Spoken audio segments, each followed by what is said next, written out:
நயன்தாரா குறித்து பேசுவது எல்லாமே சினிமா சார்ந்த விஷயங்களாக இருக்கும்.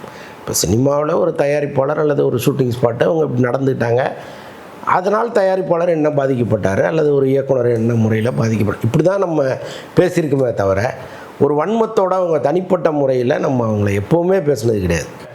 அது ஸோ அந்த வகையில் தான் நம்ம ஒருத்தரை அணுகிறோம். பொது இடங்களில் பார்க்கும் பொழுது ரொம்ப கேஷுவலாக நடந்து சந்திப்பது. இப்போ இவ்வளோ தூரம் பெரிய வைரல் ஆகும்லாம் நான் நினச்சி கூட பார்க்கல. அது இந்தியா லெவலில் ட்ரெண்டிங்லாம் சொல்கிறாங்க. எனக்கு ரொம்ப ஆச்சரியமாக இருக்குது.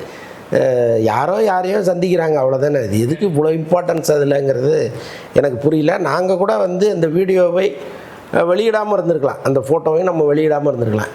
நாம் வெளியிட்டது என்னென்னா, இப்போ பொதுவெளியில் அவங்க நம்மளை ஒரு ஒரு ஒரு உதாரணம் சொல்லி விமர்சனம் பண்ணாங்க. கண்டிப்பாக அது அந்த மாதிரி விமர்சனம் பண்ணுறதை சீரியஸாக எடுத்துக்க வேண்டிய தேவையில்லை. ஓகே, பொதுவெளியில் நம்ம ஒருத்தரை பார்க்கும்பொழுது அதையெல்லாம் மறந்துட்டு அணுகிறது தான் அழகுங்கிறத சொல்கிறதுக்காக தான் இந்த வீடியோ போட்டோம். தமிழ் பண்பாடே இருந்தா அவ்வளோதான். இது இது இப்படி பெருசாக வைரல் ஆகும் அப்படிங்கிறதெல்லாம் நமக்கு யோசிக்கவும் இல்லை, தெரியவும் இல்லை.